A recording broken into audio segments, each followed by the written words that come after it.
What do you say about the trend of disabled people, and particularly young people, winding up in residential aged care? Now, I read that at any one point there were 4,000 people with disabilities under the age of 65 living in residential care.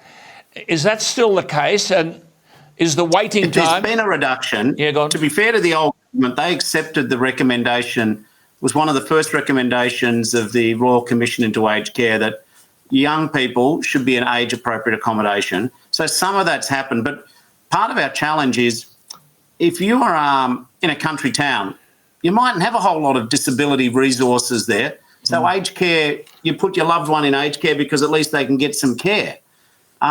We're committed to trying to give people choices. This is one of the early triggers for the NDIS.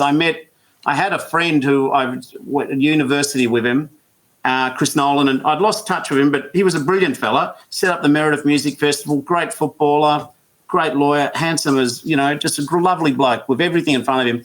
He went to Vietnam and he got a very rare disease, and it basically trapped him inside his body. And his mother, who's a very great advocate, Mary, I reconnected when I first got into Parliament because they couldn't find anywhere for him to live. And then I saw what Young Care were doing, and I've seen what there's a great lady, Bronwyn Morecambe, who worked with the MS Society, who's trying to get and Alan Blackwood. So these people educated me 15 years ago that we need to give accommodation options to people which aren't just listening to Frank Sinatra and with a bunch of 80-year-olds, as much as that's great. And I listen to Frank Sinatra, so no hate mail from the Frank lovers. I love Frank, all blue eyes, but we should give people choices.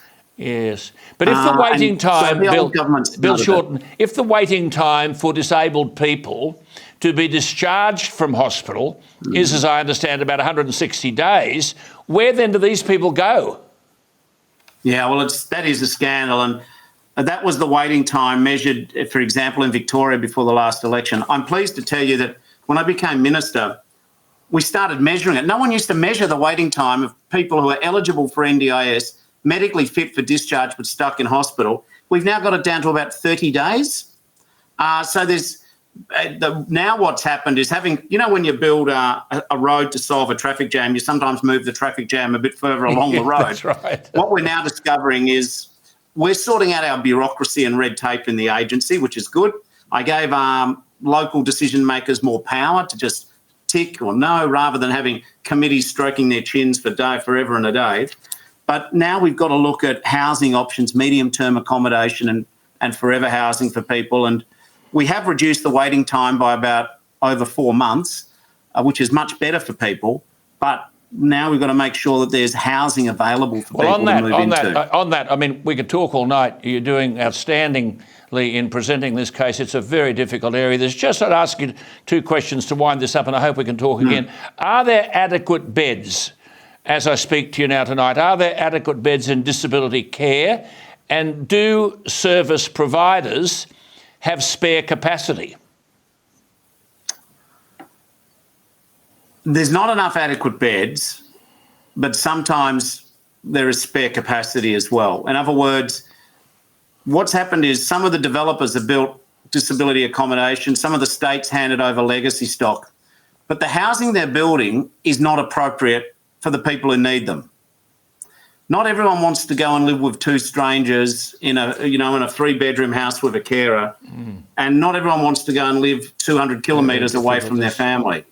So there is, in my opinion, an inefficient allocation. So we do have sometimes a surplus of beds, but what we also have is a shortage of overall housing options. So do you understand that it's both at the same time, and that's part of the challenge of supported independent living? Very difficult. I said that was the last question. I'll ask one more. Many service providers write to me, tell me that they're running at a loss. In one survey, I said about 70% of them. How do you account for that? I mean, what the service provider is asked to provide sometimes is beyond their capacity to afford. Well, and if that's the case, then... The thing is, I'm sure you get those letters, and I do too. But one of the things which I'm grappling with is you've also said there's more money being invested in disability support than ever in the history of the country. So I think there is enough money in the system. But what we are doing is legitimate service providers are finding it hard to, make a surplus at all.